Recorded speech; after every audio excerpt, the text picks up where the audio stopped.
So welcome to today's meditation with the Divine Mother and Shri Babaji at the Hedekandi Universal Ashram. We are going to begin doing this every day at 3 p.m. Mountain Time. And we ask that you all join with us. If you're able at this particular time, we're also having the different people of the ashram join us so that there's as many people meditating at the same time as possible. And we're asking Babaji and the Divine Mother to shower their divine love and grace on the whole world and on all their children. So please join us day by day, and if you're not able to join us at this time, we will have it posted throughout the day. So here's Will's going to read something from the Hedekand Arti, and then we'll begin our meditation.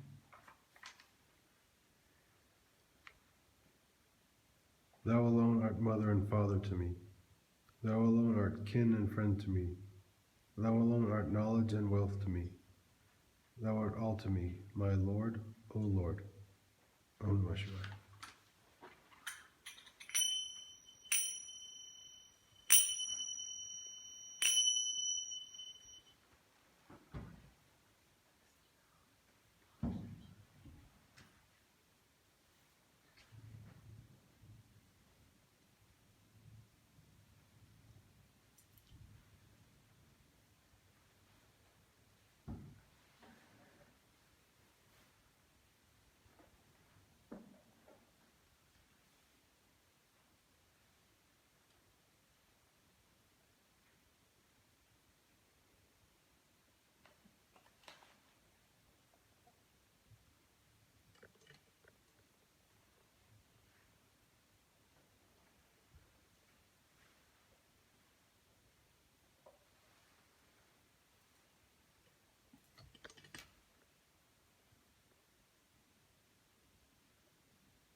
Om Ganeshaya Namaha, Om Saraswati Namaha, Om Shri Lakshmiye Namaha, Om Umaye Namaha, Om Devi Bhagavati.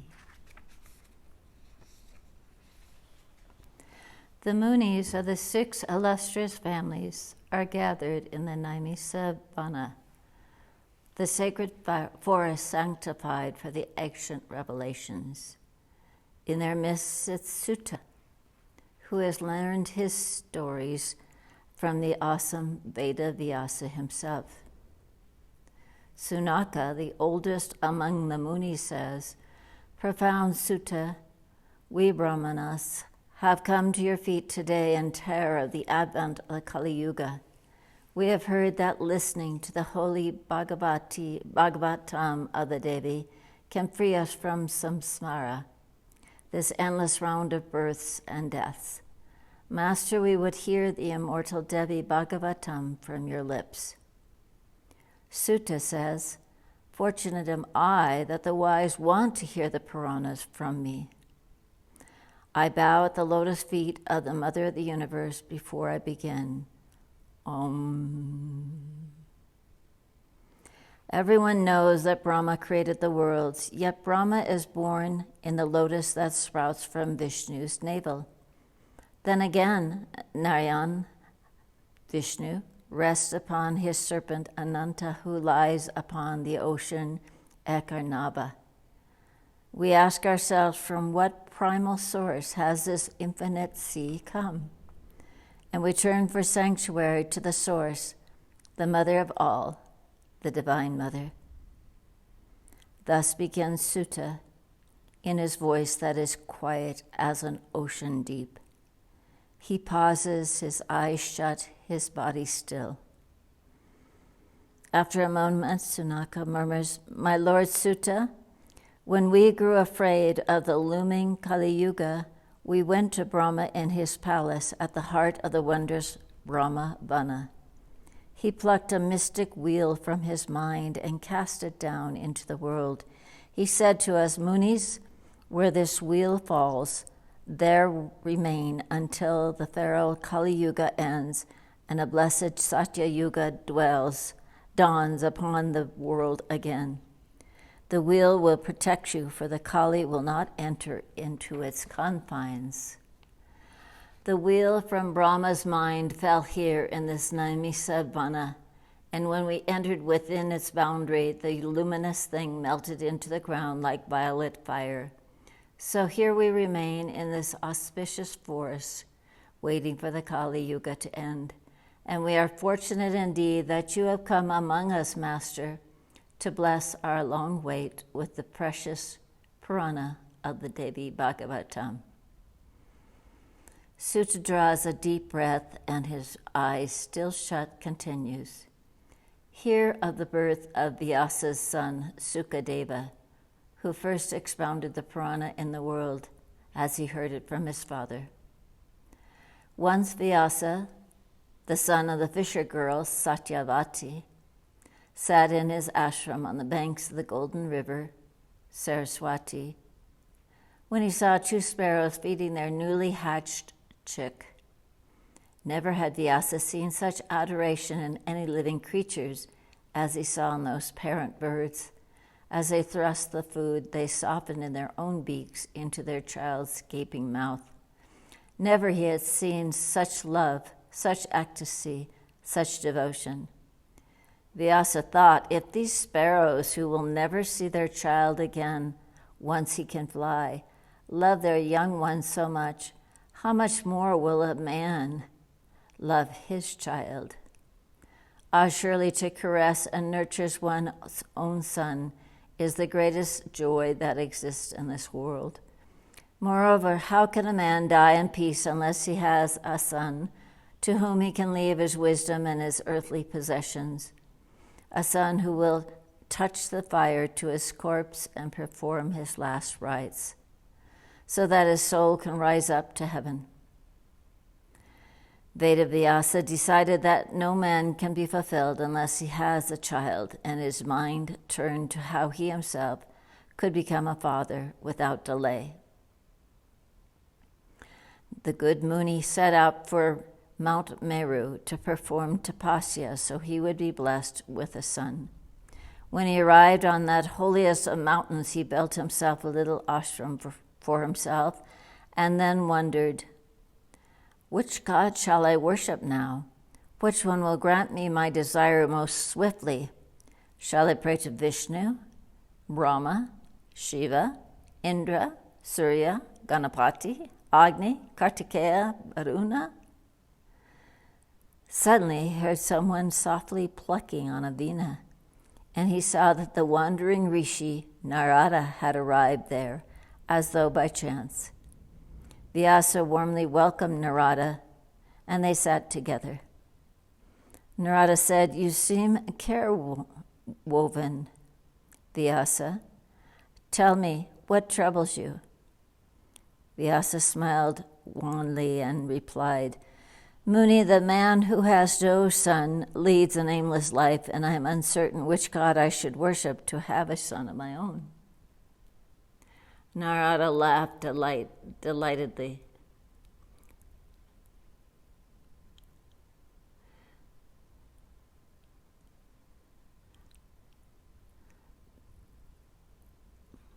Vyasa, knower of the ambrosial Purana, once my father Brahma asked this very same question of Lord Vishnu.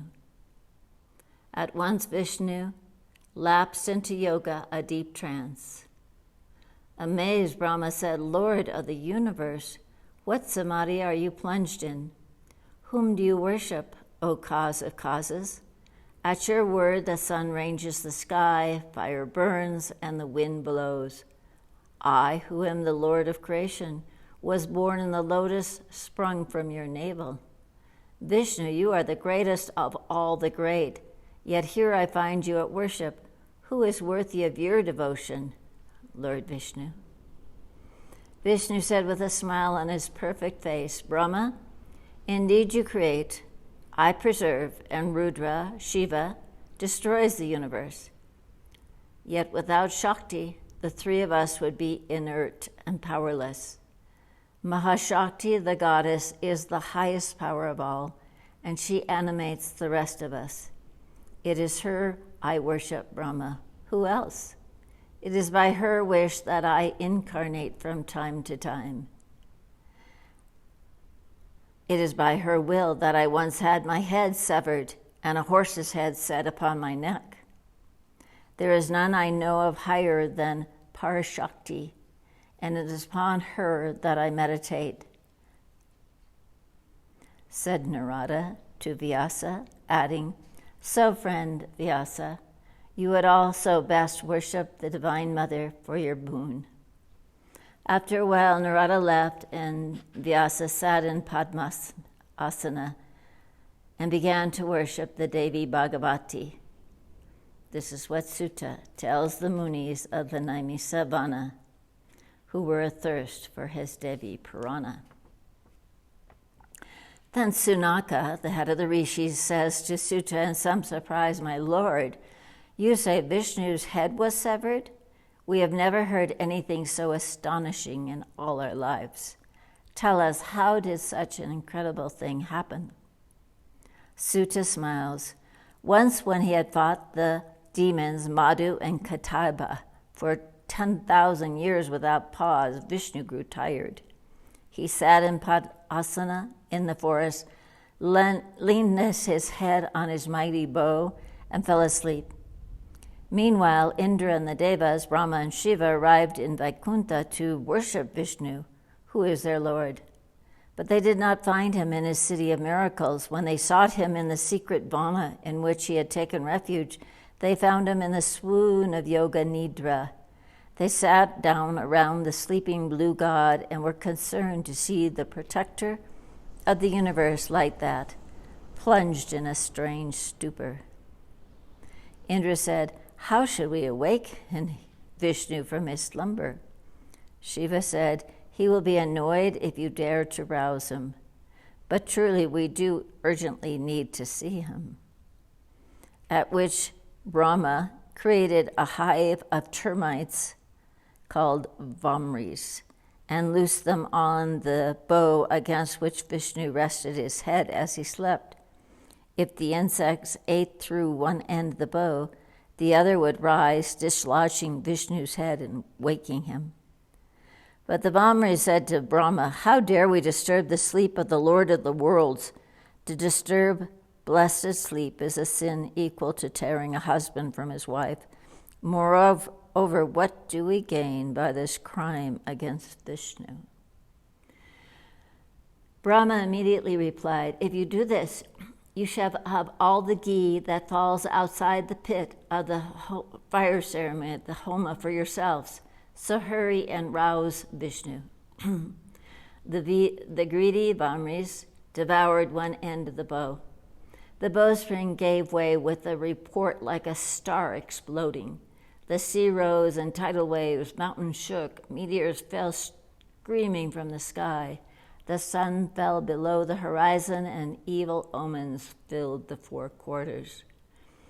The alarmed Devas saw that Vishnu's head had been severed from his blue neck by the whiplash of the bowstring and was nowhere to be seen.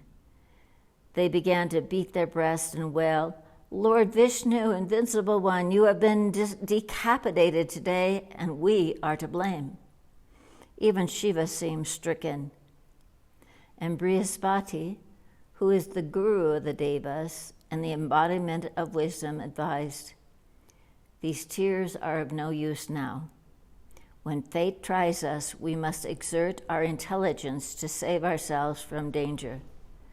But Indra cried, "Fie on your intelligence. Vishnu's head has been struck off by our folly. Our fate is all-powerful, and we are helpless against it." Brahma said, "Indeed, fate is unequivocal, and all that are born must suffer. Only Mahamaya, the great divine mother, can help us now. Let us worship her."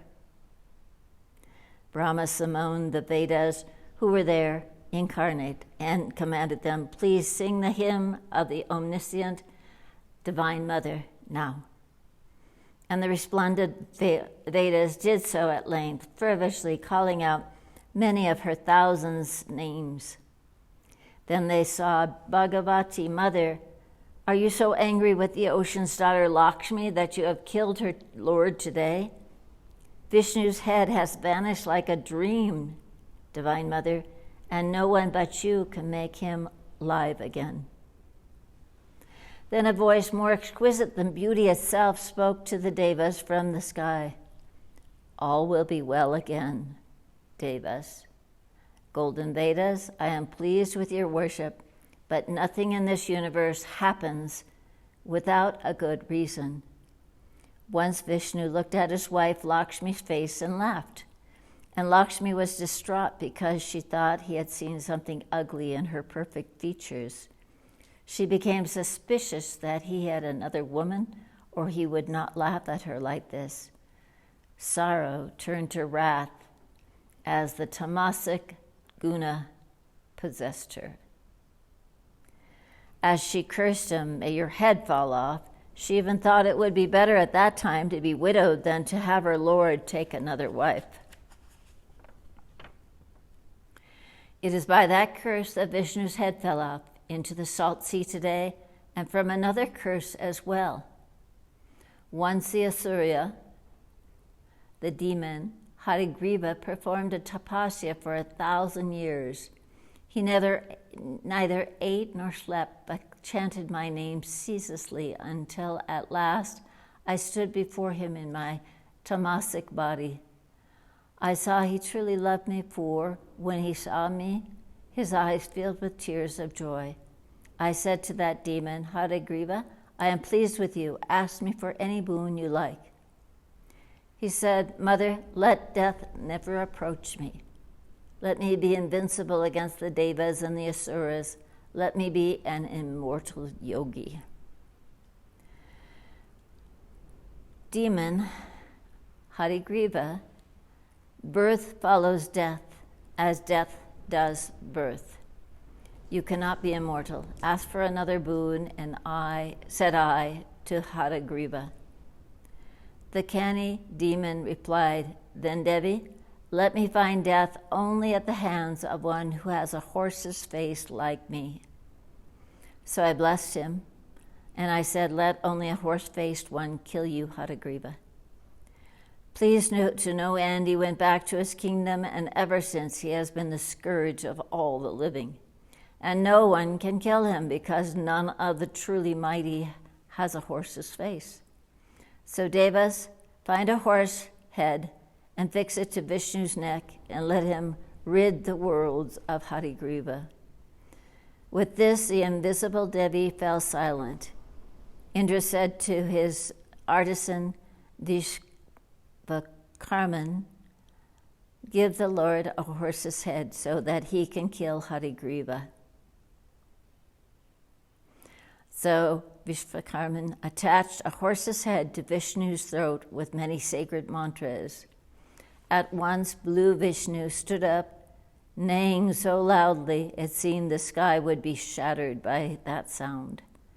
The horse-headed god, Vishnu, then flew at the horse-faced demon Hatagriva and tore him limb from limb.